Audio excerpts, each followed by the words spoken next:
Yo, everybody. Welcome to Off Panel, a weekly interview podcast about all things comics, brought to you by Sketch.com. I'm your host, David Harper, and this week's guest is the writer of comics like Batman, Daredevil, Newburn, and Stillwater, as well as the cartoonist behind the Image series Public Domain. It's Chip Zdarsky. Thanks for coming on, Chip. What up? I know you're in Toronto today, but I have to ask, because I always love asking this question. How are the woods? The woods are wonderful. I miss the woods. I'm in Toronto just for a couple of weeks, to eat at actual restaurants and see actual people. But man, you get used to the woods. You get used to it. Yeah. Yeah. We're referencing the fact that Chip is living in a place with lots of woods now. Mm-hmm. But I am interested in whether or not that's changed your workflow at all, because those are things that would be draws normally. You'd be going out seeing people. You'd be going out eating at restaurants. And I'm not saying you're not seeing people or eating food or whatever, but I'm not. You're correct. You're actually correct. How has that affected your workflow? Like now that you're not in Toronto anymore?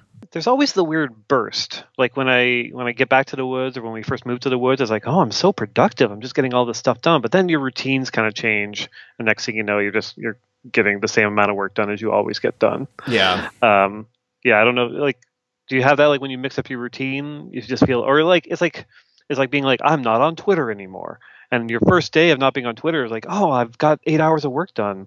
But by like week 2 of not being on Twitter, you're just back to the same 4-hour workday or whatever. This past week, I was going to a coffee shop to work, and I had my first pumpkin spice latte ever. I discovered I really like pumpkin spice lattes, and I started listening to these lo-fi music group, and I'd never done either of those things. And I texted my wife about hour 3 into being at this coffee shop, and I told my wife, I was like, this is the most productive I've ever been. I think these pumpkin spice lattes and this lo-fi music is like changing my life. And then yesterday I did the same thing, and I got barely anything done. Yeah. I find changing routine is really key to like being productive. Yeah. Yeah, for sure. I really need to live up to that, because my routine has been, especially, since the pandemic, I started working at home, and I just kind of feel like I've been in a routine for like 2.5 straight years, and I really need to push out of that. But I guess there is the downside, though. I know your quality of internet is not as great in the woods. You don't have the best service providers out there. Which can sometimes be a blessing. We're like, oh, I can't do that meeting. Sorry, guys. You could also just like make up the fact that you're having connection issues. Although you're not really just making it up. It just happens. It just happens. It's not my fault. So today we're here to talk about all of your work, but we're mostly going to talk about Public Domain, because recently I just emailed you out of the blue to just tell you I love Public Domain because it's great. Awesome. Thanks. That is your Substack series. Well, it started with Substack. Now it's at Image. It just wrapped up its first arc and has its first volume arriving in comic shops as a birthday present to me on January 18th. My birthday is the 17th, but I'll get it the next day. Yeah. Before we get into it, I was genuinely surprised by the fact that I found, and I may have missed this, at least as far as I can tell, 0 interviews with you about it. At least related to the print version. None at all. Maybe there's, maybe there was some when the Substack deal was announced, but none coinciding with the Image release. Have you been dialing back interviews as part of the Substack, or is that just coincidence? I guess it's just coincidence. Like I'm not actively out looking for them. I don't know. I haven't talked to Image about it, so I don't know if they've just been like, oh, people have heard enough from Chip. I'm super busy. I've eliminated ways to contact me online, so that kind of cuts out a lot of kind of interview requests. I've been quite bad in terms of promoting this book. Like I did some like joke pull quotes on Instagram and Twitter when it came time for the orders. I'm always happy to talk about it, but weirdly, I don't even think I realized I haven't actually talked about this book. My bad. I'm sorry I made you realize that. No, it's fine. It's just it's probably a good thing to remind me that like, oh yeah, these things need to be talked about if I want them to read it. Well, it is kind of interesting though, because when you were on last, when we were talking about the Substack deal, I know that part of the reason why that appealed to you was because you kind of wanted to change how you, I don't want to say like how you were out in the world, or like how you yeah. were, but you kind of want to dial back your social media. You wanted to kind of have a new path where you can have conversations in a different way. Do you feel like having your Substack a year later has changed how you handle yourself overall from like a public standpoint?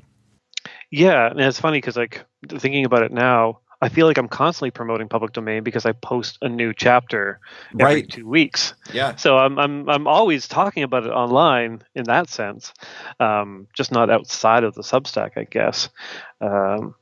Yeah, I mean it's definitely changed. I'm kind of dipping my toes back into Twitter a little bit now because I've heard such great things about it and Elon Musk.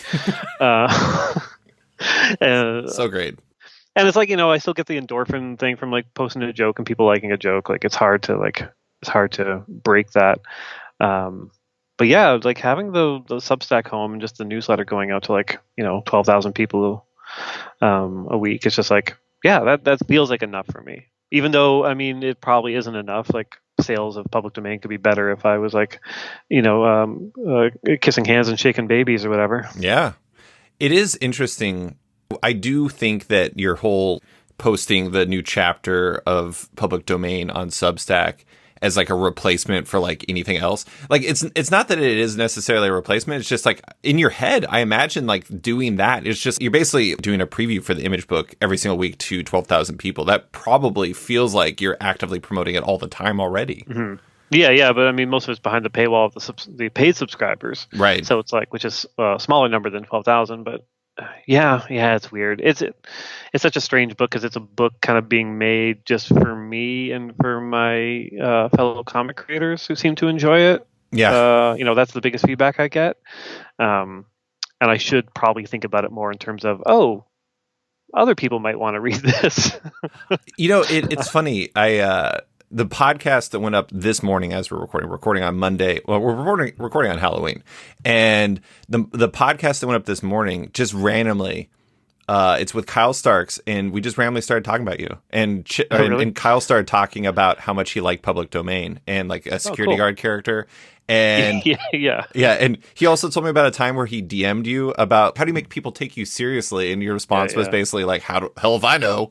And well, basically, yeah. Well, it's funny, yeah, because Kyle and I have similar sensibilities, and he's a better comic book writer, frankly, and he's a lot funnier. But it's hard to like. I mean, humor books are really a tricky sell, right? And so to kind of move towards the more serious stuff, it happens so gradually for me that it's hard to even explain it to somebody else like Kyle, like. That process. Like I think Kyle could write a really great, serious, gritty comic, but it's just hard to like convince an editor. Like, yeah, let me try that. I mean, I guess he could use me as the model now. Like, hey, you remember Chip who used to do just dick jokes? I could be that guy. I think for a lot of editors and a lot of people in comics, it's like you are what you are until you prove you're not. Yeah. And like that's the tricky thing. And I mean, that's part of the reason why he's doing I Hate This Place.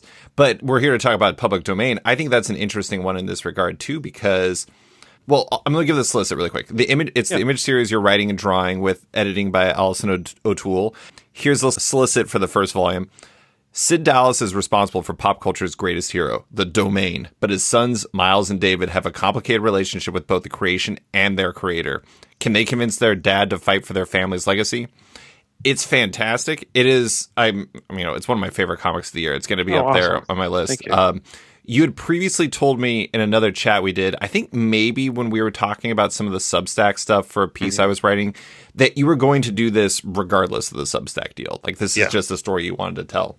And it is interesting because, like I said, it's not as easy to pigeonhole as, like Sex Castle by Kyle Starks. That's like an action comedy. In this case, it's funny. Like I was looking through some reviews people had done and just kind of seeing what they labeled the genre. And it was just like a list. It was like comedy, drama, slice of life. Like that was one of them. And there was just like a number of them where they were just kind of like, what is this? Like, how do I label this? And it's just kind of like a story about these people's lives. But let's start there. What made this a story you really wanted to tell? Well, first, let me just say the label thing is always funny to me because with sex criminals, if you look in the back of like the first trade, it says it's like erotica, and I think the second one is like sci-fi, and the third one is like humor. Like it actually they label it different genres with each volume. Who labels Uh, it? I guess Image, but Yeah. like I don't even know how that decision process happens. But I mean, Sex Criminals was a book that you couldn't really put into a genre. Um, and so I guess I kind of just gravitate towards that idea. And so, yeah, I mean, this came about. I think I mentioned maybe on the last podcast, it started because of the manga splaining podcast I was doing. Right. And just like the idea that so much of manga is just kind of interesting, weird subject matter that maybe wouldn't be a subject matter here.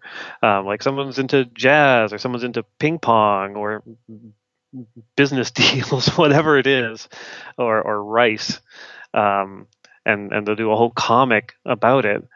I'm like, well, what's my passion? What's my interest? And sadly, the only thing I could come up with was comics. Like I don't really have like hobbies outside of comics the way most of my friends do. And briefly working at a newspaper. And briefly working at a newspaper, so that kind of enters into this a little bit too. Like some of the other ideas I had for comics were about kind of newspapers, but even still, like I read every kind of book about the history of comics, and like I love just kind of hearing stories from editors. Tom Brevoort's newsletter is my favorite newsletter. Yeah. Like it's just full of wild information about the industry. So because that was my interest, it's like it seemed pretty obvious to me that that's what the comic was going to be about. And also, I just like the idea of every once in a while I think about adding some sort of magic realism thing into this, but the fact that it's an image book that that is real life and doesn't have like a vampire or a superhero or cowboys or whatever. Like there's no genre thing happening here. It's about genre. It's not genre itself. I'm trying to really kind of stay true to that and hope that the cartooning is enough to kind of make people feel like they're reading a comic book, you know?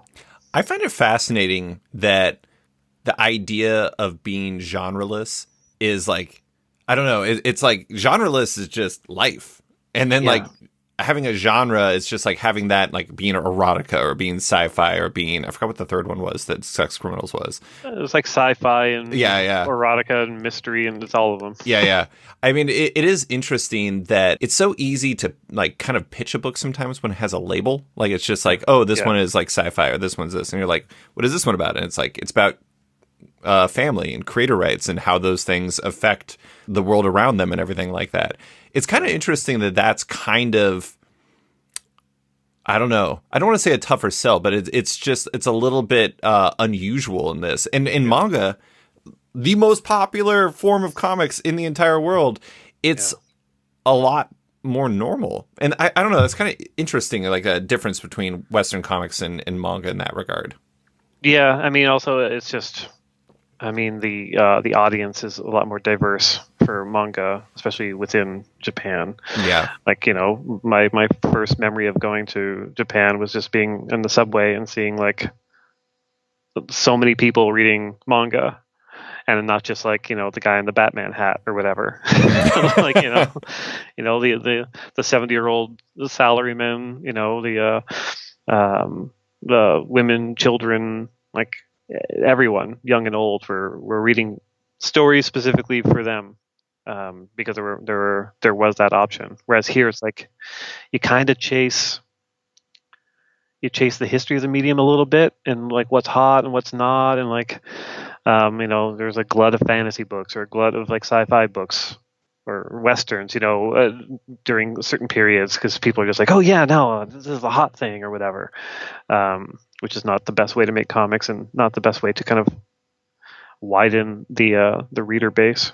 I do think it's interesting how that's the case, because it's like, if you're doing the same thing as everyone else to some degree, you're not really differentiating yourself. You're like, how do you say that like your story is more worthwhile than like any of the 20 other fantasy stories or other 20 sci-fi stories? And like, well, I mean, we've been trained in the elevator pitch, so it's like, for the most part, it's just like, oh yeah, no, this is a sci-fi, meets, I don't know, like, This is Anaconda meets, yeah, I don't know, Avengers Endgame. God, what yeah, would that would be sci-fi like? meets Seinfeld. I don't know. Like it's like you have to kind of take a couple of pop culture things and smash them together to make them, the different thing. Hmm.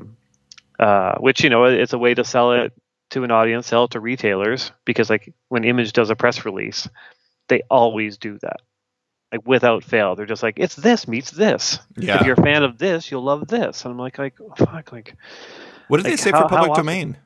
Oh, I forget. I didn't have fights with them necessarily, but I was just like, well, this is ludicrous. I don't want this on my book. I'm always looking for ways to sell less copies. Yeah, it's been so long. It's not even in my email anymore. I feel like Sex Criminals it's not the same, obviously, and it Yeah, has like magical realism element, but it's like the roots are, I think, pretty similar in some ways. yeah. I mean, like, It's about not to, interpersonal. yeah, it's kind of a people first thing. Like, no matter what the scenario is, it's still talking about the relationships between the people and kind of mental health struggles and relationship struggles, which is should be the heart of pretty much every story, I think. But yeah. Don't forget dog struggles. I actually finally read the article in the background of the first issue of David's. Wait, no, excuse me. It's Miles's boss who's telling him like about how she like figured out that you have to write with passion when she wrote about a man who was mauled by a dog. The article says that Nelson Nelford was mauled by a dog that shot him 3 times. It was a miniature poodle. That is an incredible article. I could use a one shot about Nelson Nelford's life because that was very unexpected. I guess that's the magical realism element. It's a world where dogs can use guns. Yeah, I guess it's the background stuff is where that stuff takes place, I guess, in this story. Yeah. I was known for the background gags in Sex Criminals, and I can't quite get away from it. Like even in Sex Criminals, like the weirdness of the world was actually in the backgrounds less than in the foregrounds, because it's just like, oh, what world are they inhabiting? And like I've toned that down a bit for this because I don't want like everything to be a superhero joke or whatever, the way everything was a sex joke. But yeah, at some point they're going to end up at a comic convention, and I'm going to lose my mind. Oh my god, doing every banner. That's going to have to be an arc, actually. But I actually, when I was going through my reread last night, one of the things that stood out to me that I missed the first time was in the first issue. It's like the second page. There's like the it's just a single page that just shows a ton of billboards and signs that say eminent domain. But in the bottom right corner is a shop. And it says comics and toys and cards, but toys and cards are gigantic and comics are like so tiny. Yeah, there might be some commentary there on my part. A little bit. Well, that ties in perfectly to like the creator rights of it all. You said you're interested in the history of this, but obviously you're working at both Marvel and DC right now. Mm-hmm. Yeah. Why did you want to tell a story about creator rights, especially one that I don't want to say it's like entirely modeled after Marvel, but there is a reference to Phase 5 of the SCU in there. So it feels pretty Marvel-y.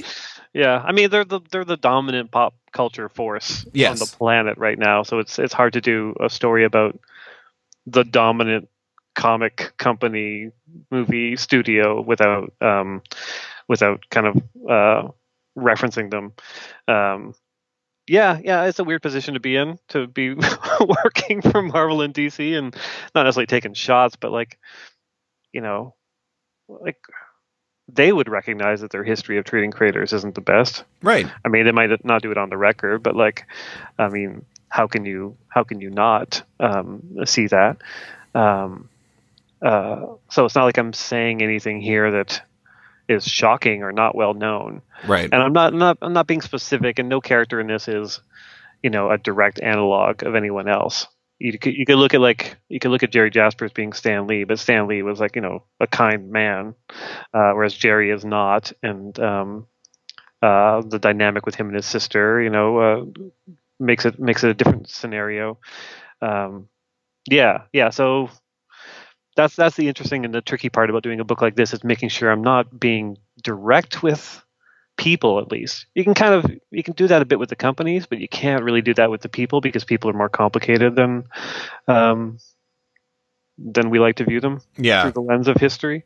So you want to make sure that yeah, you're not taking direct kind of shots at anyone. Well, and the good thing, I mean, the thing that kind of, I don't want to say insulates you from it, but sort of does that, is the fact that I would say almost everyone at Marvel today was not even born when like the deal that this is sort of like kind of emulated, whether it's like Siegel and Schuster or like anything with like Stanley and Jack Kirby and everybody else and everything like that. They weren't even alive when like that stuff happened. So it's like, it's not about them. It's about like the idea of these things. Yeah. And we're all, I mean, just by being part of these companies, we're somewhat complicit in how they behave. Because you can't avoid that either.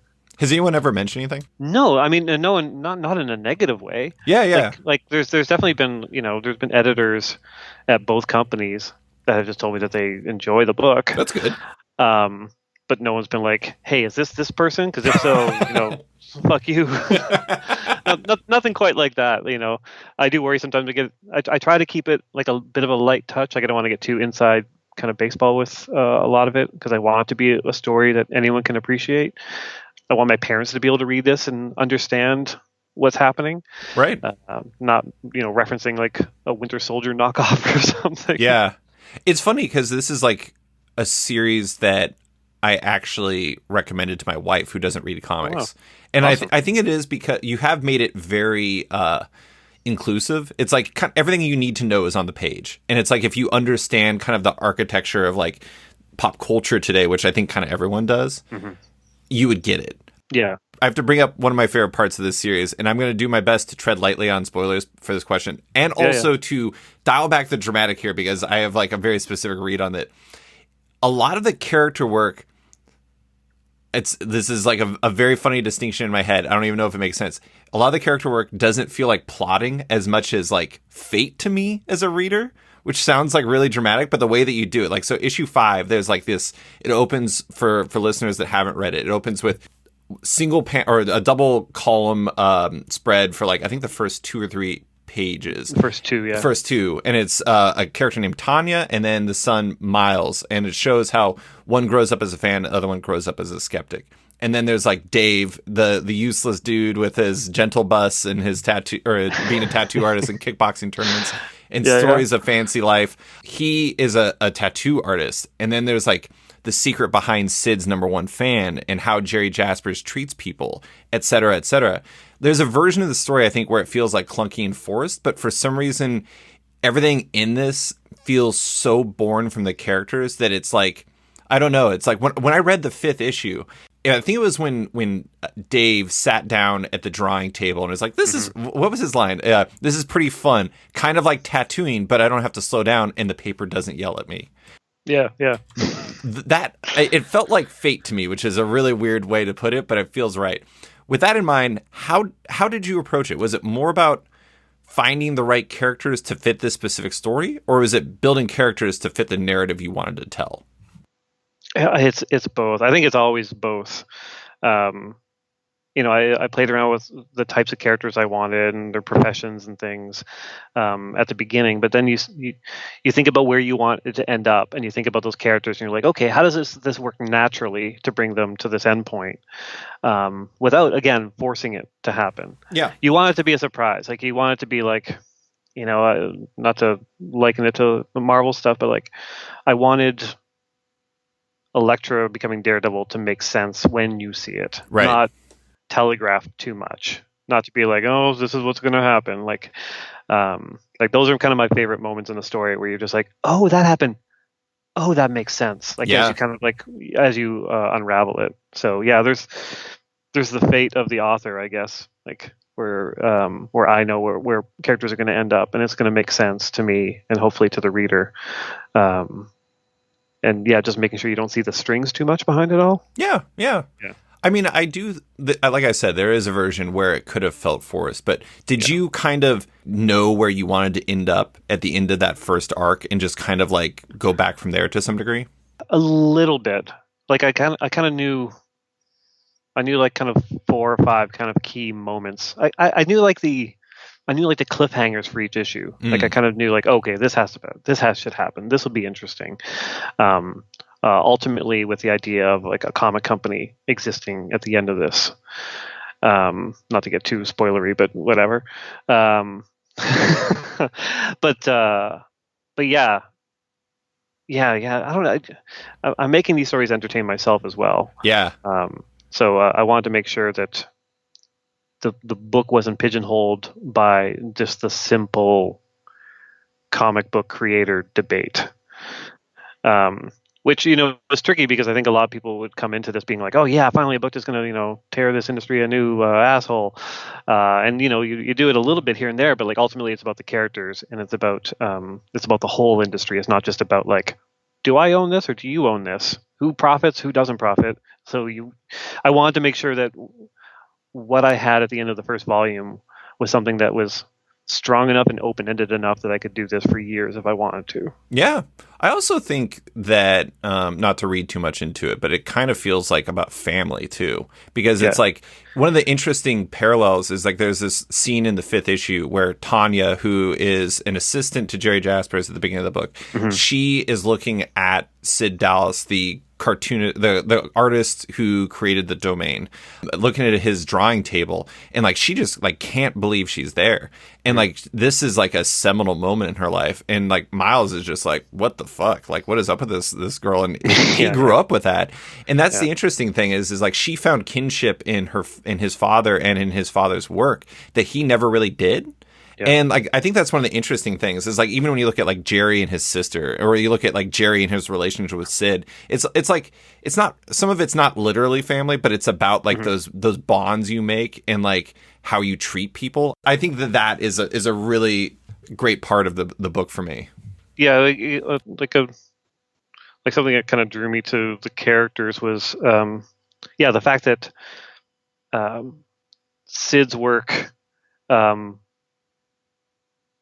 made Tanya closer to her father because her father was also a comic fan, but the act of him doing that work actually drove his son away from him. Yeah. So it's like it's that weird thing. It's like, oh yeah, like you create joy for others and you bring people together with your work, but meanwhile your own personal life, you're letting down the people around you. Also with kind of an outdated sense of masculinity. Like I got to provide for my family. I've got to be at this table and work these hours, and I'm going to miss the dance recital or whatever, to provide entertainment for others and to maybe enrich the lives of people who aren't his family, thinking that his sole job is to make sure that there's a roof over their heads and food on their table, which is a bit of an outdated idea of what men should be and what women should be.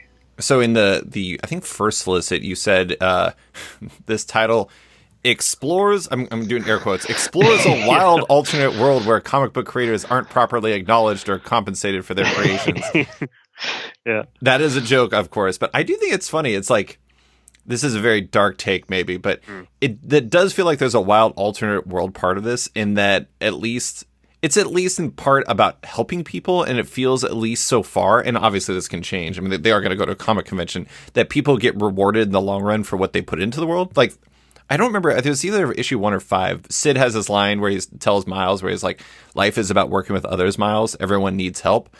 And I think that in some ways that's kind of, I don't know, again, like if I had to choose a line that describes the vibe of the first arc, it's that, in the sense that like Jerry, who is the writer, is alone and everyone hates him, and Sid's life is filled with people who want to help him accomplish something great. And I do think that sadly that is maybe a wild alternate world take, but I still loved it. It was amazing. Oh, thanks. Yeah. I mean, this has been really satisfying to make. I should probably promote it more. Well, that's what we're doing here. But yeah. When the trade comes out, I'll have to like bang the drum a bit more because, I'm like, I don't know. I love working on the Marvel and DC stuff. I love working on, my books for Comixology or Skybound. But yeah, there's something about this and being able to draw it as well, and kind of like really kind of think about it as I'm making it on each level. That's super satisfying, and I feel like it's my best work. If I was like stacking my titles, I'm just gonna say I agree. But here's the thing. that I thought was a little surprising when it was first announced is you had previously told me that you weren't looking to draw a regular series basically again? Yeah. And yet here you are. I know. Yeah. I mean, it's one of those things where, like, at the end of Sex Criminals, I was done. Like, that was a lot. It was a lot. And I told Matt, like, there were tears when I finished, because it was such a crazy journey. But also, I really wanted to take a hammer to my hand and just, like, make it so I could never do it again, because it was so much work. It's so much work. I don't think people really realize how physically exhausting it can be doing that. Yeah, and like it takes up all the time too, and just to be in it with those characters, 8 hours a day is very different than writing. But I also, I've mentioned before that one of my faults, and I think the faults of a lot of comic book artists, can be viewed as a strength, is our short-term emotional memory.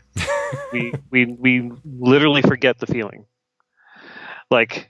Whenever I'd finish a script, like reading a script by Matt and drawing the book, at the end I'd be like, fuck, never again. Oh, that was just so hard. I can't believe I did it. And then the next script comes in and I look at it and go, oh, this would be fun to draw. Like, it makes no sense. So I knew I needed a break after Sex Criminals. I didn't have really any inkling to draw something that someone else would write. And when I had this idea, I'm just like, oh yeah, no, this is something I can only picture me drawing it. Yeah. But originally I was going to do it in like 2024. Like, I knew I needed enough of a break and to kind of clear my schedule. So it kind of became almost a retirement project where I just sit and like just do this. But the Substack accelerated everything. So now I'm just like, okay, I'm writing and drawing and coloring and lettering a series while I'm writing Batman and Daredevil and Stillwater and All Nighter and Newburn. And, yeah. So I mean, and also it sounds like other things too. Yeah, there's a couple other things. Yeah, that's another thing. Comic book creators hate taking breaks.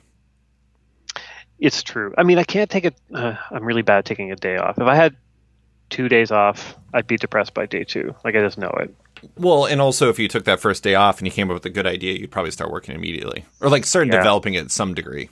Yeah, it's hard. It's hard to turn that off. I'm not quite as like kind of prolific in ideas as like James Tynion IV, but yeah. And now I'm a bit more at the stage where I'm too tired. So I'll have a great idea. I'll just be like, forget idea, and I just let it leave my head. And it's like, no, forget it. I'm trying to remember who it was. It was somebody I had on the podcast. I want to say it was Tom King. We talked about the fact that he doesn't write down ideas, and that if he remembers it, it was worthwhile. Oh. And I was like, man, that is a high risk approach. Yeah. I don't know if I do that. Yeah, Tom should have a better memory. He's like CIA, isn't he? Like trained to memorize stuff. I don't know. Exactly. That's probably why. I mean, he's trained his entire life to remember comic stuff. Yeah. Whereas I remember like Bendis on like Word Balloon years ago talking about how he had like a notebook in every room of his house or something like that in case he had an idea and they had to get it down immediately. That's actually a good idea. I mean, I guess he probably doesn't need that anymore because he can just pick up his phone and like write down a note in his memo or something like that. But I always email myself, so I just have these random notes to myself where I like have to hopefully reinterpret it later in the way that I intended myself to. It's funny. I kind of have my version of Tom's thing is if I'm walking down the street and I have an idea, I do text, voice to text email to myself, and it always ends up being a garbled mess. And I send it to myself, and in my head, it's like, if it's strong enough, I'll be able to decipher what it is. Oh, so I guess there's a little bit of Tom King in me. Yeah, he could probably read it too for the same CIA reasons. Yeah. The code stuff. And now, a word from one of our sponsors. You may have heard of Zoop, the new crowdfunding platform, and they have some amazing comic campaigns running now, including Faceless and the Family from the Eisner-nominated Matt Lesniewski, The Whistling Skull from Tony Harris and B. Clay Moore, which continues their work on JSA Files and DC Elseworlds, and the completed Saucer Country, an omnibus collecting the whole series from Paul Cornell and Ryan Kelly. Better yet, with Zoop, there are no buggy add-on pages and surveys after the fact. You simply throw rewards and add-ons into your account and check out. Head to zoop.gg to support the live campaigns and sign up for launch alerts for what's next. Also, Zoop is taking submissions, so creators, reach out at hello@wearezoop.com to learn more. And now, back to the show. So it sounds like Substack moved the schedule up. Like it made it so like you were going to do it now instead of later. Do you feel like it's like affected its like long-term potential in some ways as well? Like if I'm being honest, it's like it's always a weird time in comics. It feels like a particularly weird time in comics in terms of maintaining readership and doing all these different things.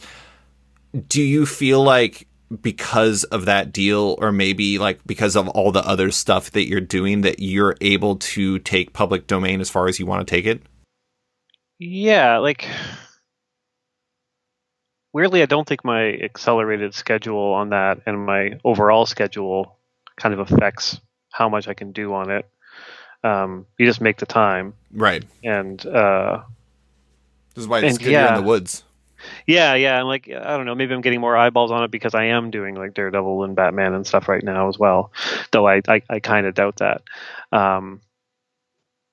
Yeah, I mean, if I left it as like a retirement project, I don't know if it would be stronger. I don't know if it would be different. I don't know if maybe emotionally I'm more into making it while I'm currently making other comics. Like maybe that's like, I'll blow out some steam and go and write a public domain script.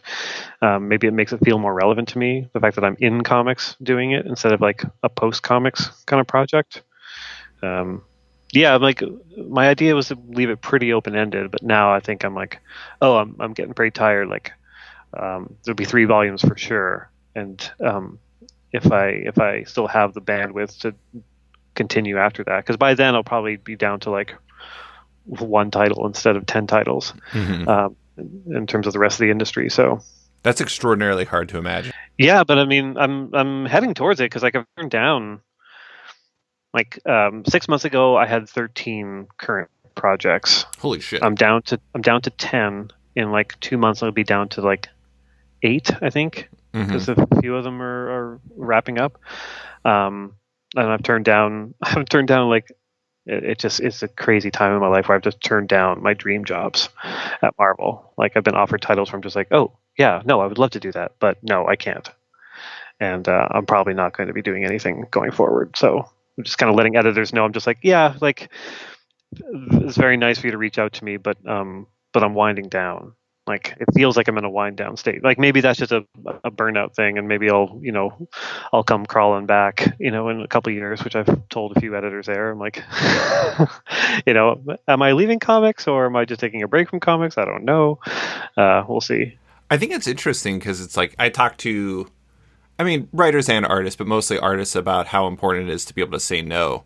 But I also think that it's an underrated thing to say no, because it's like sometimes maybe you have the bandwidth to do 13 books at the same time, but also at the same time, I imagine it's probably better for your like mental health to not be doing 13 books at the same time.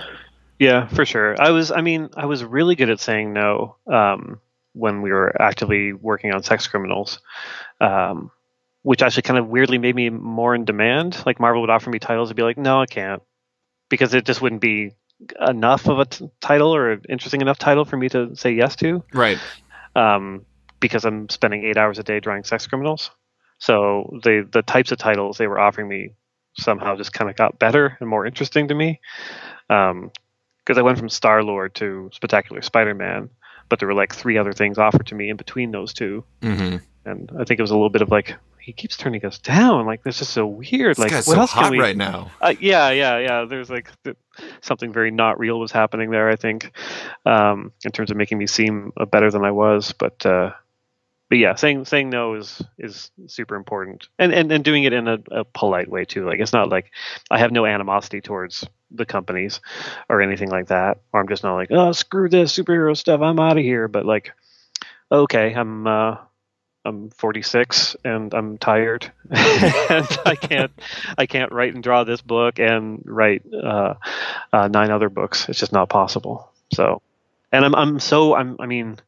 I am religious in hitting deadlines. Like, I just cannot, like, the artist in me gets so much anxiety, the idea of leaving an artist hanging on a script. Like at most I'll be like a day late on a thing, and I'll just be like, I'll beat myself up for it. So I think the editors are also like, they want me to work on these titles because they know they're going to get the scripts on time. Yeah. And they'll be spell checked before they get there. Oh, that's the holy trinity right there. I You're know. good at what you do, you're on time, and you spell check. It's impossible to defeat. That's it. And I'm just like 20% of an asshole. 80% less than some. But it's true, yeah. But that factors in for sure. I'm sure there's some editors who just like, no, Chip's more trouble than he's worth. I kind of feel like all this is part of the reason why people really like your newsletter too. I mean, it's like you have a schedule. Like that's one of the things I think is unusual about your newsletter to some degree is like you just kind of always know when it's going to hit, and you always know it's going to like brighten your day. It's like I had somebody ask me recently for one of my mailbags on Sketch. They were like, there's all these newsletters. Like, how do you decide? Or basically, like, how do you decide which ones you're going to read immediately and which ones you're going to read later? And it's like, or like which ones you're not going to read at all. And I'm like, I always read yours when it comes in, or like when it first comes in for me, because normally I think it arrives before I'm even awake in Alaska. Yeah. And it's because I know it's going to be entertaining and it's going to be a reasonable length. Like I love Tom. Yeah. Tom Brevoorts is amazing, but Tom Brevoorts is like, I need to like wait until the right time and then like read it over an extended period of time or read it in chunks. Yeah. I'm so happy Tom's comes in on Sunday. As soon as it comes in, I'm just like, all right, coffee break. I go inside, I get my coffee, I sit down, I make it an event to read Tom's newsletter, so I can then immediately Slack and email other creators as to which creators were mentioned in it. What do you read it on? Do you like bust out a special iPad or something like that? Yeah, with a candlelight. Yes, I love it. Yeah, no, it's a great newsletter, man. It is really good, and I think. It's funny. I had Tom on the podcast not that long ago. Yeah. And I described it as beloved, and he like bristled at it. And I was like, I really do think I do think some people do read it to make sure that they're not getting roasted in it. Yes, 100%. I also think that a lot of people genuinely love it. Yeah, I mean, it's so hard to get somebody who's like really frank and open about things in the industry. Like Tom will throw his own people under the bus. Like, he'll throw himself under the bus too. To be fair, but that's the thing. He'll also do it to himself. He'll do it to anyone who has like let down the customer in some way. And I love it. Like he's my favorite editor. He's one of my favorite people in comics. That newsletter is an absolute joy. And yes, most creators read it just to make sure they're not mentioned in it or hoping they are mentioned in it. He's the one editor who doesn't give false compliments. Mm-hmm. Like most editors will be like, great script, Chip. Like they probably haven't even read it and they're telling me it's great. Like it's that kind of level. Yeah. And that works. That actually works. Like I do kind of feel good when I get those. But with Tom, you don't usually get an email when you get the script. And if you don't get an email, that means he's read it. It's okay. If you get an email that says reads well, then that's like a high compliment, and you kind of you faint a little bit. Mm-hmm. If he says something is really good or great, like you print that out and you frame it. Yeah. Like I have many texts with other comic creators that have worked for him, in which like if we get anything close to a compliment, we send it to the rest of us right away. Like, oh my god, I got one. He likes us. He likes us, but it makes you realize he's genuine. He's as genuine in his newsletter as he is with his creators. Yeah. Yeah. I have like a million other things I can bring up about Tom, but this is not the Tom podcast. I do, it is interesting that you do have so many things going on. You have, like Batman and Daredevil. I mean, like two like the most preeminent characters in Marvel and DC. You have Stillwater, you have Newburn, you have All Nighter, you have all these different things going on. I don't want to presuppose anything, but do you feel like at all that does public domain feel different to you? Oh yeah, 100%. Yeah, 100%. Yeah, mostly because the workflow makes it just totally different for me. But I mean, do you take more joy out of it in some ways? Yeah, probably. Yeah. Like it feels very satisfying when I finish an issue of that and I send it to my friends. I love all my babies, I love all my children, but so many things are out of my hands on every other project. Most of the other books look better than mine because they're done by like artists who are at a higher level than I am in terms of execution. But it's just like, oh, there's such a joy in just being able to like just to fully make something and put it out into the world.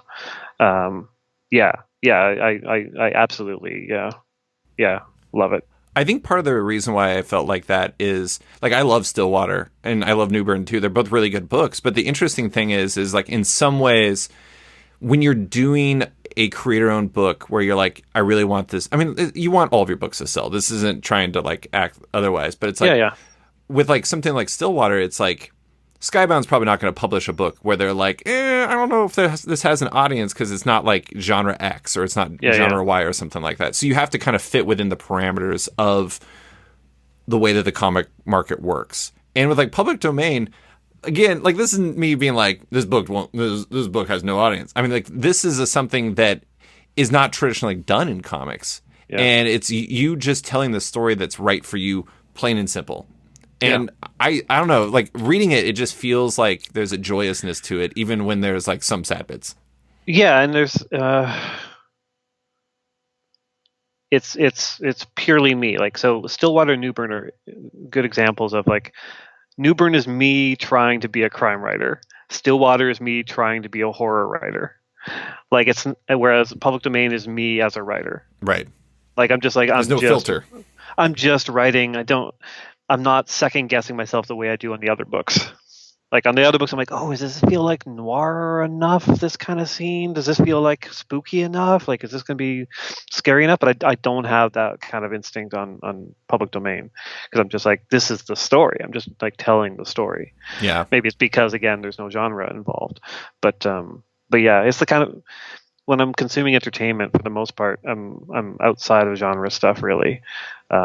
You know, I love novels about like marriages falling apart, stuff like that. You know, so yeah, this feels kind of more fully me. I'm going to move on from here, but I did want to briefly bring up Newburn just because I just had this idea about your script writing. Do you feel like sometimes when you're writing Newburn, it's just like, I think I need less dialogue for Easton Newburn, just because I feel like he's just always thinking. And he's such an interesting character in that regard. I guess in some ways, Newburn is kind of like Daredevil and Batman adjacent in the sense that he's like the guy who's always seeing things that no one else does. Yeah. I mean, like part of the joy of Newburn was like the idea of him bringing in Emily, who will do the talking. Like he's not as good with people and like manipulating people as she is. Having him be quiet is like really key to the character. I remember on the first script, I had to go back and delete. Like that was a case. I mean, it was hard because it's like we set it up as 16-page stories. So already I'm deleting. Already I'm just like, how do I make this tighter? How do I make this like enter a scene later kind of thing? But then to also trim his dialogue even more and just make it as essential as possible has been a fun challenge. Yeah, I mean, he's kind of a funny character in that regard, where it's just like sometimes. Have you seen John Wick? Oh yeah. Do you remember that there's like in the first one, there's a phone conversation between him and like the boss of the Russian mob, and he says nothing in the entire call, and like the boss is just like keeps getting like more and more agitated. He's like, let's not give in to baser emotions, John. And then he gets off the phone, and like the mayhem guy from the Geico commercials is like, hey, like what did he say? And he's like, enough. Even though he said literally nothing. I just imagine that's Newburn. That's a good comparison. Yeah. Well, let's talk about the favorite children in the Marvel and DC world, Batman and Red Batman, Daredevil. Yeah. And the characters at the heart of those. I do think it's interesting. Like I joke about the Red Batman thing, but they do mine similar territory. Do you feel as if, I mean, obviously you don't want to tell the same story for both of them, but do you feel like you need to deliberately differentiate the two as you're writing them in a very intentional way? Or does that just happen naturally because of the types of characters they are? Yeah, it's funny. I remember somebody said, I was doing like the Reddit AMA or whatever, and they were like, you know, is it hard to come up with differences between those characters because they're so similar? I'm like, they're not similar at all. Like, I guess like on a surface level, sure.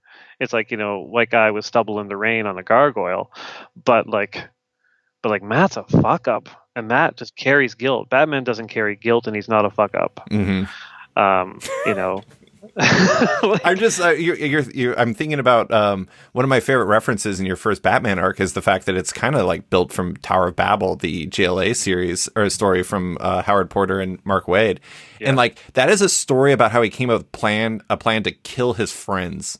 yeah. And he was like, "Nah, you guys are wrong." And Matt would be like crestfallen about the fact that everyone hates him. I know, it's funny. Like I think in some ways, like with Daredevil, I'm trying to show what would happen if Daredevil thought more like Batman and Bruce Wayne. Like he's building a thing now. He's like active. And in Batman, not so reactive. And in Batman, I'm trying to show him as a bit more Daredevil. Like maybe he's questioning things a little bit more as he gets older, and some of his protocols don't quite work out the way he hoped they would. So there's some similarities there in terms of like taking them in the opposite directions. That is interesting. I guess I hadn't really. I mean, I was mostly facetious about them being similar. Cause, I mean, they're similar in the sense that they, like you said, they do the gargoyle stuff, and that they that they go after criminals, and that they all the things that they are. But they really do have different approaches and also different backgrounds. And I don't think Bruce Wayne has went to confession anytime recently, and I'm guessing Matt Murdock has. There was a thing in my Daredevil run where Elektra as Daredevil kind of takes in this young girl. She's like this 15-year-old, and kind of makes her like tries to train her, and like that was totally a Robin commentary of just like how it would go bad over here, where it goes good over in DC. There it's just like, oh no, God, people aren't meant for this lifestyle. Like she breaks down, like she's involved in a violent situation, and Elektra's like, oh, we can't do this to this kid. Like I did love the fact that Elektra trained her for like a few weeks, and she's like, let's go fight crime. And I'm like, you could train me for like a year, 2 years. And I would be like, they're like, all right, jump off a building. I'm like, nope. Yeah. I think some people, I want some people to read it and be like, oh, here we go. There's going to be a new character. It's going to be a sidekick and stuff. I'm like, nope. Nope, absolutely not. I do like the idea that you're kind of, you're saying that you are trying to bring Batman closer to Daredevil and Daredevil closer to Batman in the sense that like bringing out other sides of them. But did you actively think about that as you approach them, or is it more like that's just kind of the direction you went? No, I mean, it's kind of one of those things where I kind of realized it a little bit after the fact. I realized it after the fact with my Daredevil plan at some point. And then when I got the Batman gig and I started to toy with ideas, I'm like, oh, okay, yeah, I'm kind of like, you have to show what the character's good at by kind of like having them move in a different direction and maybe do a reset.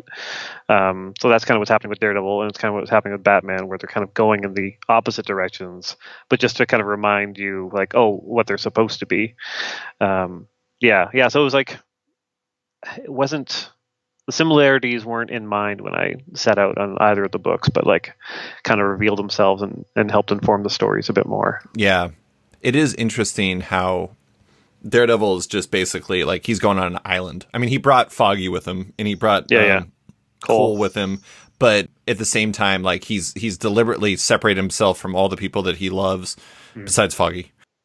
And like surrounded himself with a bunch of like basically former hand people and a bunch of people that he's like definitely at some point in his life said, I will never see this person again for the rest of my life. And versus like Batman, where he's like realizing the power of family right now, because like it's hard to do these things alone when you're getting attacked by a killer robot who knows everything that you do.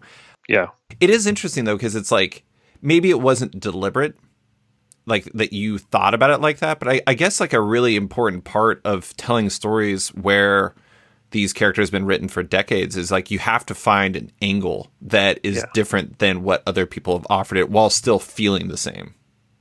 Yeah, for sure. That's always the tricky part. I think I've mentioned this before, but like when I got the Batman gig, I got an email from Mr. Mark Waid congratulating me, and he said, just so you know, Batman is the fictional character who has had the most stories told about him in the history of the world.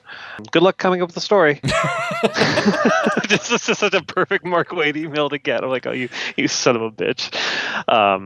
And it's true. And like, you know, I'll always view, especially the characters like Batman and Daredevil, through a lens of the past, but also just like the effects of violence and what your responsibility is towards people when it comes to using violence, and might makes right, and I know what's best, and like, Daredevil's like such a great character for that, because he works within the law, and then he goes out and he breaks the law. Like like, it doesn't make any sense. The Catholic who dresses as a devil, like the duality there in that character is really fascinating. And the fact that Bruce Wayne's a guy with like the means and the money and the smarts, and he thinks he should have a plan to murder everyone in the Justice League, and he probably has a plan to do the same to his Bat family. Like, like That'd be much easier, though. it'd be much easier, yeah. Find out next issue. But no, definitely not. I know not to get destroyed on Twitter. Yeah, it's like, well, it's easy in the fictional scenario because Batman always wins and Batman's always right, and you don't want to bring in too much real world stuff, because if you examine it too closely, it's like, oh yeah, this kind of crazy billionaire who like has like an army and the means to destroy anyone. We're just letting him do whatever he wants, or turning his blind eye to his murderer friends. Like, yeah, that's, you gotta walk a weird kind of fine line there in terms of like, you want to explore a bit of that. Like, yeah, why are we letting this guy do this? Like, he's got to be fallible. He can't be infallible, or else it's not a character. So the points where he fails are the most interesting points. Yeah. I just love the fact that I'm sure that you already had it planned. I mean, you definitely had it already planned because it was after the announcement, but I love the fact that Mark emailed you with that comment, and your story is built from a Mark Waid story to some degree. Yeah. I know. I should have just told him at that point, but I decided to make that be a nice surprise for him. Yeah. It's funny too, because it's like, while Daredevil's obviously had fewer stories told about him, I would actually argue that for writers, it's probably more imposing, just because the history of like of the quality of the people that have been on it, of like the kind of iconic runs that have been on there. I mean, like when we did the comics that made them interview, 2 of your 5 comics were Daredevil. It was Ann Nocenti and JRJR and Born Again. Yeah. The pedigree on that title is off the charts, and also you can do more with Daredevil than you can with Batman, especially now. Like, Scott's run on Batman might have been the last time that they could do a storyline where somebody else is Batman, because Batman's in everything. Like, most of DC's line is Batman related. So if all of a sudden I was like, oh, the Penguin is Batman now, and you have to reflect that in all your books, people would be like, what? Like, no, we can't do that. Like, I'm kind of into it though. Now that I say it, I'm kind of into it. There's things I can do with Batman. They've given me a bunch of freedom, but I definitely know there's lines that I can't cross that I could cross with Daredevil. Right. I could put Daredevil in prison for a year or half a year, or however long it ended up being. Like, that's no problem. I can't put Batman in prison for that long. That'd be pretty interesting. I don't know if I've ever seen that before. It would be interesting, but it was also just like, well, all these other books rely on Batman, so I can't. No other book relies on Daredevil. I do want to point out that I'm pretty sure technically, from a collective universe standpoint, Batman is also currently dead during your run because of Dark Crisis. So this is true. Yeah. I mean, continuity wise, they have the plan for that. Yeah, but, I'm sure that they do. but otherwise, it's like, it's hard enough actually kind of doing stuff with the secondary kind of Batman characters, because they're all being used elsewhere. Right. If I want to put a bullet in Commissioner Gordon's head, too bad. If I even want to do something with Joker, it's like, oh, okay, he's actually pretty active over in the Joker book. So there's a lot more to navigate there. Daredevil's not on the Avengers, not on X-Men or Fantastic Four. You can just do whatever you want with him. He is, that's one of the interesting things about Daredevil as a character is, like, even throughout history, he's kind of always been on an island where he's like you're able to just exist telling a story about this character, and you don't really have to think about other things, because he's not a Thunderbolt, or he's not like really, he's not fighting Thanos, because what is he going to do? Like, throw a billy club at him? I mean, it's going to do nothing. Yeah, and we definitely hit the points once in a while. Like, I felt that going into Devil's Reign, we're just like, oh, this might be a mistake. Like now that I'm making him like the central character in a crossover, like it's almost too much of a spotlight on him, because my concern is like after that, Marvel will be like, oh, that worked out well. We're going to have another big crossover, which means Daredevil has to be in his costume at this point, and he has to be like this at this point. You can't just have him fuck off and do something else, because we need him to show up in other books. Not to be like a victim of my own success, but like, that was the danger going into that. But luckily, I kind of had my whole Daredevil plan kind of laid out for Marvel, so they know where I need him to be after that. And nobody has said like, no, you can't do that because we need Daredevil over here now. He's still not popular enough to be like, oh yeah, he's got to pop up in all these places. Yeah, the most he has to pop up in is in Punisher. And now, a quick word from our sponsor. It's Bad Idea, and they are back. And this time, I really mean it. It's Bad Idea 2 Part 1, which sounds crazy, but hear me out. This first wave of 7 titles with 15 releases includes fantastic creators like Ramon Villalobos, Tamara Bonvillain, Joshua Dysart, Alberto Ponticelli, and more on superbly titled comics like Escape from Wyoming, a future winner for the Best Named Comic Eisner. Want to read those titles and more? Presumably, at some point, visit Bad Idea's site and find the Bad Idea store nearest you and make the magic happen. And now, back to the show. I thought you handled that really well, to be honest, because, like Devil's Reign, because it was still very much obviously a Daredevil-centric story, but it also, it was like Luke Cage was a huge part of it. There was all these other characters that were a huge part. It felt like an event that was very Daredevil-oriented, which is a tough line to balance because he's very famously a loner. Yeah, for sure. Yeah. One of the things I actually enjoy the most about your run so far is you have actually, one of the nice things about being on an island is you can add things to the larger tapestry of the character, like the Stromwinds. I told you before, I love the Stromwinds. They're in the sense that I hate them. Yeah. But I also love them. They're really good villains. They feel like modern horror movie villains in a weird way, where it's just like they own everything and they're just like kind of frightening. Then there's Akka. How do you pronounce that? I'm pronouncing it Akka. Akka. Okay, there's Akka, which is a huge mistake on my part, because like Marvel proofreading is always like, do you mean AKA? Like also known as? I'm just like, oh, I should have. Do you know how hard it is to Google that character? Oh yeah, no, I'm not good at this job. I was like, okay, AKA Daredevil. I kept like trying to find because I thought you did the first appearance and I wanted to be sure. And all I just kept getting is all these things like Matt Murdock, AKA Daredevil. I'm like, no, this is not what I want. This is not what I want. I'm dumb. But and then you also introduced the Fist, which is like massive. I've talked before, like I recently did an interview with like Kieran Gillen and Joshua Williamson where we talked about events and we talked about how it's like the gets are an important part of this stuff. Is that something you go in thinking about, or is it more just like, I need these new things to make my story its own? Not to make it its own. It's just like, it's what the story just requires.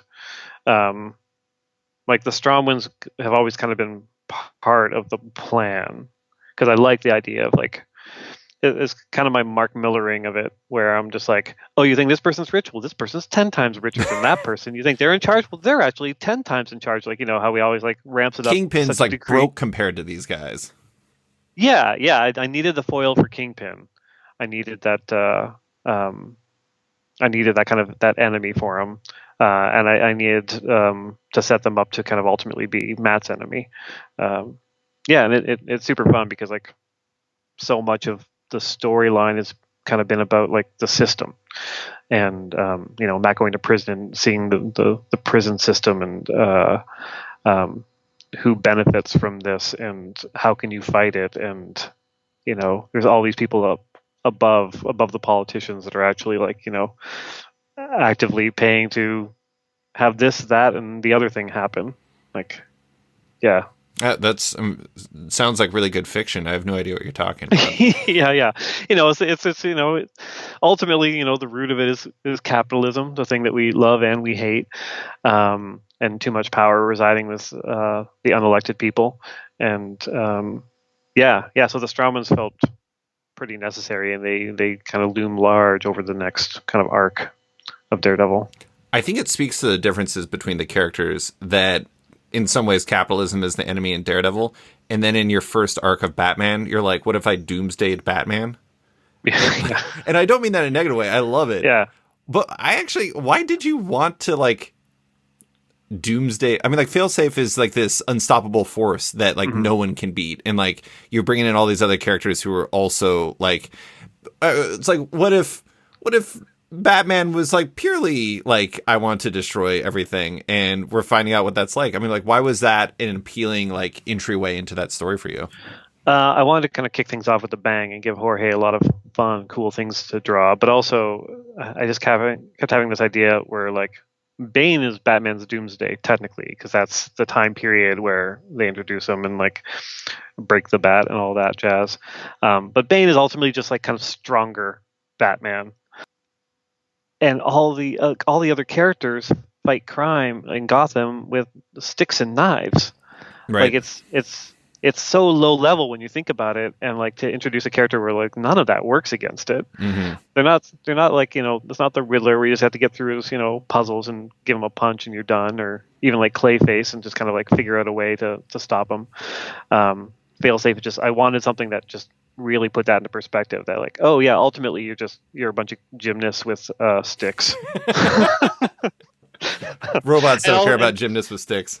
Yeah, and have this kind of be a part of like Batman's, you know, his past, and you know, at one point I think, in maybe it's the issue that's just coming out, like where Aquaman kind of asks him about this, and he doesn't really answer, but in his head he's just like, it's the paranoia of youth, like, because that's the thing, like. I like the idea of segmenting that part of Batman's life to like the first few years where he just like, he had to come up with all these plans. You know, the backup story that Leonardo's been drawing and Jordy's been coloring, you know, the title of that is I Am a Gun. You know, the one thing Batman hates is the thing that he is. Like, he's a gun. Like, and where's the safety on that gun? And that feels very much like a year one, year two kind of Batman thing. Whereas now he's, you know, a bit more settled, and has, you know, this kind of family around him. He's not as much of a loner. So, you know, Past coming back to haunt you, you know, it's a story trick as old as time. And having a killer robot be that thing that I knew Jorge would design the hell out of also helped.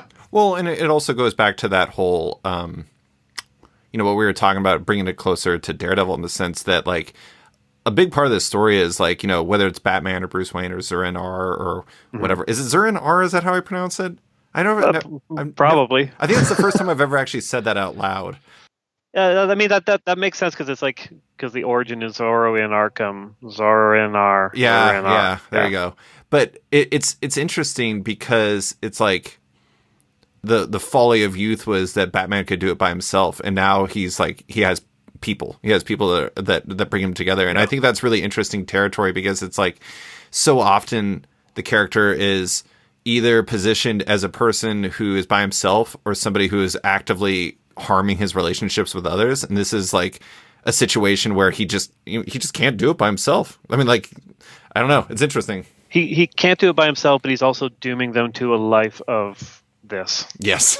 Like, they've all kind of followed him to a certain extent, and that's kind of the conflict in him now, especially with Tim. Like, I think Tim coming out and having his relationship start up with Bernard, it was really good timing for this story, because Batman is seeing Tim maybe a little bit lighter and kind of relaxing into that, kind of understanding himself fully, and Batman sees that and just like, oh, I couldn't marry Catwoman, Selina, because, you know, I'm always going to be fighting for Gotham, and, you know, but what about the rest of these young men and women who follow me into this life? Like, you know, there's been so much tragedy along the way. It's like, how do you reconcile that?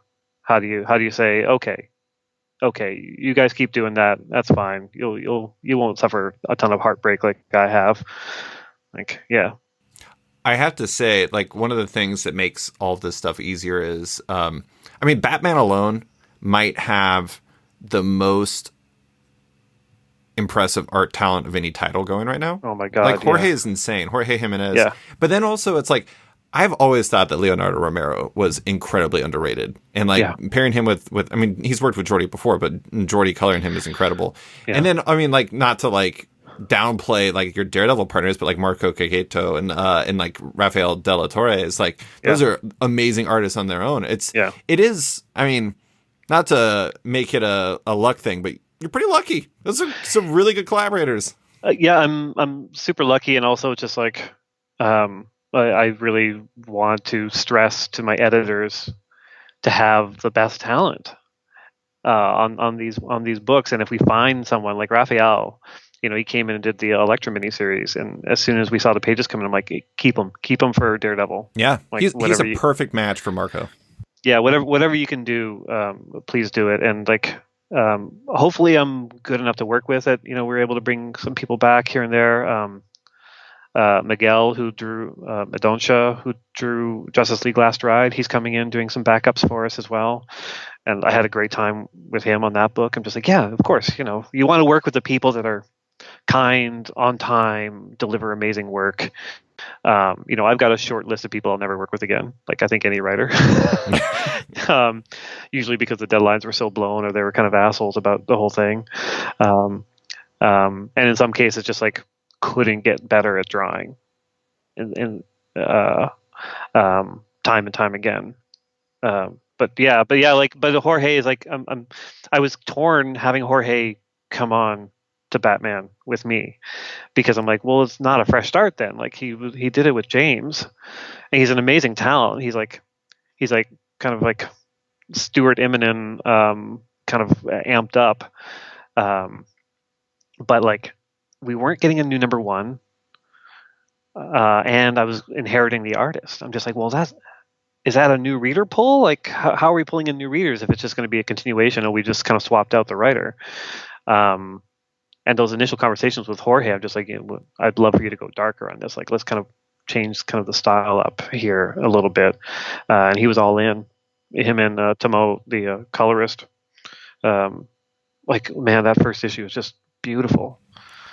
Well, and I posted the page from, God, was it 127? The one where Superman shows up, and it's like, and it's just the way he just draws him in shadow, and all you see is his eyes. Like, that whole page is like, in my opinion, like it's tough to look at pages in isolation, but as far as like individual pages go, that's about as perfect as you can get in terms of like how everything builds to this moment.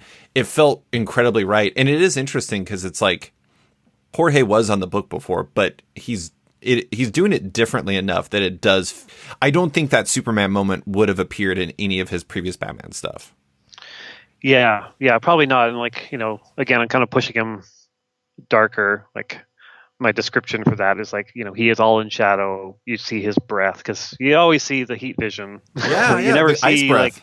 Like, the ice breath, and like to give that kind of sense of almost menace, even though he's coming to like save the day. It's scary. I probably pulled a bit from Born Again, when like the Avengers show up, and it's like, just the outline of Thor and like the silhouette of Iron Man, and just like the description of like, it's like basically gods have just shown up. Mm-hmm. Being able to write Superman that way and have Jorge draw it. Like, also Jorge, all he wants to do is draw Superman.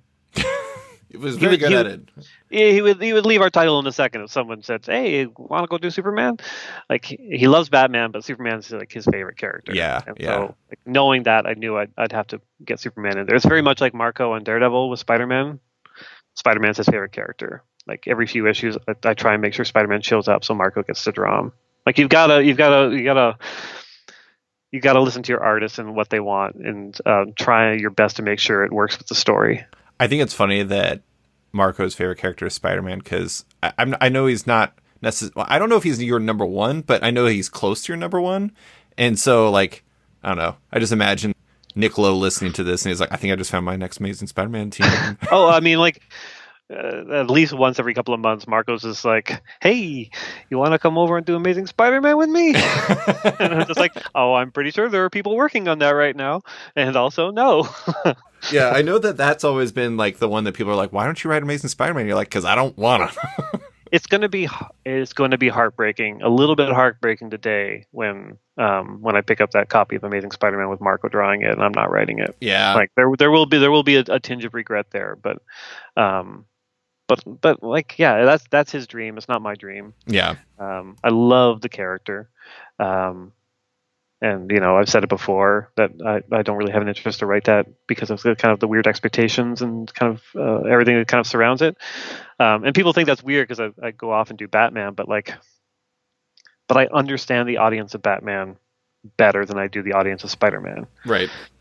Because if I went on Spider-Man, it would be light and it'd be fun. There'd be some like darkness here and there, but like it'd still be like a Peter Parker jokey, like having the troubles.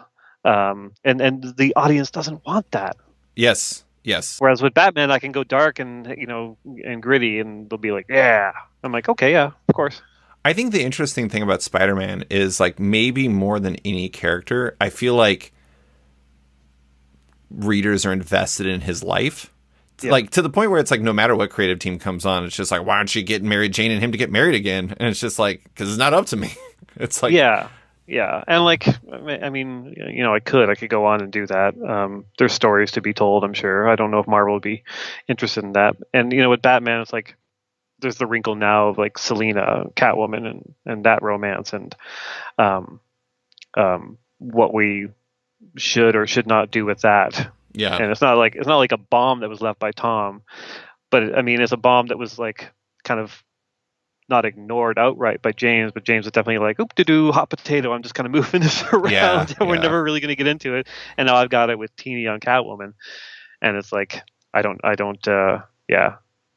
it's the Spider-Man situation a little bit now with that. As to what do you do, and there's a certain section of the audience that, I'll get messages from people like, he should be with Talia, he should be with Selena, like, how could you do this? I'm just like, hey man, like, I'm just writing the stories here. Yeah, can't be that invested in the couples, I think.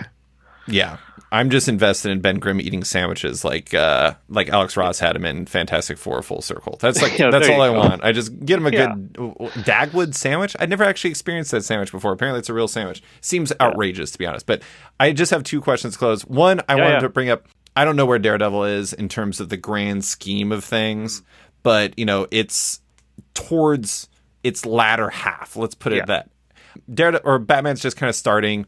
Yeah. Public domain's kind of entering into its like kind of middle phase. Stillwater's wrapping. Stillwater ends with issue 18 this December with a solicit that I feel like is very aggressively revealing. Probably. I haven't read it. Okay, well, I'm not going to say anything. I read it and I was like, well, shit, I didn't want to read this. But anyways, you have a lot of these things. I don't want to say you're in transition, but you talked about how you used to be at 13 and you're at 10. You're kind of dialing back a little bit. I also feel like we're at a period where we see a lot of top Marvel and DC writers have been marveling and DCing for a while, and they're looking to like DIY it a bit more. Yep. James Tynion, Jason Aaron, Scott Snyder, Beyond, etc. Yep. I'm interested in like, you are kind of in that phase yourself, but where do you see yourself? Are you still kind of figuring out that next step, that balance, or do you feel like you kind of have an aim at this point? No, I mean, James is an industry. Yes. James is the smartest man in comics. He understands the market. He understands what people want. He writes the things he wants to write. He's better than all of us. He's younger. I hate him. Fair. Harsh, Scott, but fair. Scott is similar. He's really good with his career, and he's got an assistant, and he works out every day, and he's a hunk. I've got no plan, and also I have no desire to try and emulate the stuff that James is doing. Partly because a hunk? I am a hunk, obviously, but like partly it's because I can't. Like if I don't want to do the variants, and I don't want to kind of play the speculator game, I'm already kneecapping myself. I'm limiting myself in terms of like how much I can grow as a creator or grow my income. Like I'm lucky enough to kind of do the things that I want to do. They pay well enough. I've got a roof over my head. I don't have grand plans to do Hollywood stuff. It's weird to say I'm winding down. Like it's a transition period, but I'm definitely like, I'm winding down in my career. Like, I know it, I feel it. As these projects disappear, nothing's going to replace them. Not even the creator-owned stuff. Like, I'm looking at my projects now, and I've got one miniseries that's going to be announced soon. That's at Image, and I've got a kind of a longer-term Image thing that probably won't even be announced for another year or two. And that's it. Like, that's it. Like, that's all I have kind of like on the schedule for like 2 years from now. And I told my editor of Batman, like, because they offered me other books at DC, and I've said no. And I said, the deal is I'll do Batman until you fire me. Like, and when that happens, I mean, but when that happens, and it will happen, like at some point they're going to be like, okay, sales aren't that good, or we've got this hot writer over here that really wants the job, and we want to keep that writer happy instead of you happy. When that day comes, there will be no hurt feelings. It could be tomorrow. It could be in 3 years. I'll be like, okay, yeah, that's fine. You know, everyone's got their time limit in this gig. No one can do it forever. And that'll be it. That'll be my end at DC. Yeah. Like, there's nothing. I shouldn't say for sure. Like, maybe they'll offer me Plastic Man. I'll be like, oh yeah, I've got a Plastic Man story. But that's it. Like, I'm wrapping out of Marvel. I'm wrapping out of DC. And unless something kind of changes, I'm wrapping out of like Image and all the other companies too. And I'm just going to stare at trees, I guess. You're in a good place for that. I mean, you will be in a good place for that. You're currently in Toronto. I don't know about the tree situation. Currently in Toronto. I mean, I've talked to other people about, you know, what could possibly be next. It might not even be creative, just because of and I'm sure it's burnout talking as well. Like, I know that. I'm there. I don't know what you're feeling. But these decisions have been happening for almost a year now, and my feelings haven't changed on any of them.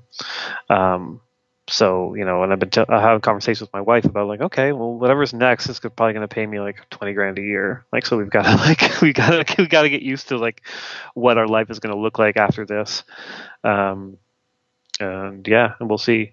But again, maybe in 2 years I'll just be like, oh, I'm writing Aquaman and the Wasp and Fantastic Four and X-Men, like whatever. Like, maybe I'll walk all that back and have a weird moment where I want to do this again. But yeah, right now. Look at a good example of the. I'm not saying that you're going to follow this path, but it's like, I always thought that one of the most interesting things of like the past like 15 years in comics was like Brian K. Vaughan just stopped making comics for a bit. And granted, he was like, he took a break and then was like running a TV show that's adapting a Stephen King book. So it wasn't he wasn't taking like, he wasn't in the woods. He came back, and I kind of feel like his absence was part of the reason why Saga had so much interest in it to start with. And sometimes being so available makes it so like people are just like, it's another X book, or it's another Y book, or whatever. It's another from creator, whatever. And that's not me saying that like I get tired of it, but it's just like, I do think that sometimes readers get desensitized even when somebody is quote unquote hot, if that makes sense. Yeah. And Brian's an interesting case because like he's not really known for any of the Marvel and DC stuff. Yeah. Like he's done books for the companies, but like it's all the creator owned stuff he was known for. Like it's probably a different thing for me to like leave Batman and then come back a few years later with a creator owned thing. Like that might not necessarily convert into readers, because sometimes people are reading Batman, they're just reading it because it's Batman. Yep. I mean, I thought it was funny. Everyone made such a big deal when James left Batman so he could go do the Substack stuff, and they were just like, what are they going to do next for Batman? And I'm like, it's Batman. They're going to find an answer. Yeah. And the answer was you. I know, God. So fools.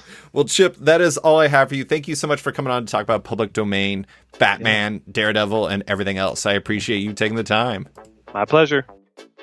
Thanks for listening to this week's episode of Off Panel with writer and cartoonist Chip Zdarsky. You can find him on his Substack and his work in public domain, Batman, Daredevil, and much more. Love Off Panel, want to support it? Subscribe to the podcast on Apple Podcasts today and give the show a rating or review while you're at it, but 5 stars only. You can also support the show by backing it on Patreon. Find the show at patreon.com/offpanel. And when you back it on there, you get early access to each week's podcast as well as weekly content and more. Want even more? Subscribe to my subscription comic site Sketched at sketch.com for long-form articles, interviews, and the rest of the site's content. You can find Off Panel and Sketched on social media by following on Twitter and Instagram at @sketchcomic or following me at @slicefriedgold. Big thanks to all my existing patrons, including Johnny Cannon, Chris Doré, Nir Levy, Dennis Hoffman, Jason Hussa, Cancel Comics, Kieran Gillen, Jonathan Kent Uratam, Henry Johnson, Django Boren, James Tynan IV, Chris Langford, Jason Wood, Tom Peachy, Ben Damstead, Rom V, Devin Fitzsimons, Nick Walker, Patrick Coyle, Isaac Warren, Scott Carpenter, Rent Narb Studios Comics, Nicholas Palmieri, Capes and Tights Podcast, Klaus Vandeven, Brian, Submed Industries, Raj Patel, Jack Mulqueen, Kyle, Carl Kerschel, Robert Masella, Elza Chartier, Luke Nakashoji, Elliot Metz, Dr. Luke, Scott Hazelwood, Michael Tunk, Canadian by Proxy, Bradley Rader, Carl Choi, Brandon Pillis, Patrick Brower, Declan Shalvey, Dan Garino, Josh Williamson, Adam Freeman, Ben Wild, Brian Klein Q, SB, Nick Bennett, Daniel Whitfield, Susanna Polo, Reed Hinkley Barnes, Mario Tiambang, AbductedTheComic.com, Andrew Carita, Matt Mahoney, Stephen Hall, Pensacola Pop Comics, Kim Eslin, Philip Myra, Christian Sheldon, Kenny Porter, Chris Pachalo, Torrin Grumbeck, Fuzz Bubbles, Christopher Todd, Transmitter Down, Waltz Comics and Books, Carl Mizell, Danny Ollie, Paul Salate, Akil Wilson, Alex Dimitriopoulos, Terry Dodson, Wesley Gift, Sean Kirkham, Alistair Ross, Julio Anta, Brett H. Schmidt, Jason Goodmanson, Paul Reinwald, Vita Ayala, Dave Slusher, WMQ Comics, Akil Kokachi, Sean Pinnell, Ken Heidelman, Philip Seavey, Al Ewing, David Kelly, Robert Wilson IV, Nick Polito, Brendan Fletcher, Jonathan Nilsson, Jason Massey, Adam Bogart, Matthew Taylor, Nick Patera, Jacob Sorelli, Ford Gilmore, David Baraldi, Nick Hall, Bjorn Basin, John Hendricks, Steve Anderson, Ian Maxfield, Cliff Chang, Colin McMahon, Chris Palmer, Scott McGovern, Nathan Fairbairn, Kat McKenzie, Adam Highfield, Fiona Staples, Mark Abnett, Mike Murphy, Michael Shirley, Tom Barnett, Jim Demonakos, Norbert, Nick Lowe, James Kaplan, and Mission Comics and Art in San Francisco. You guys are all the best.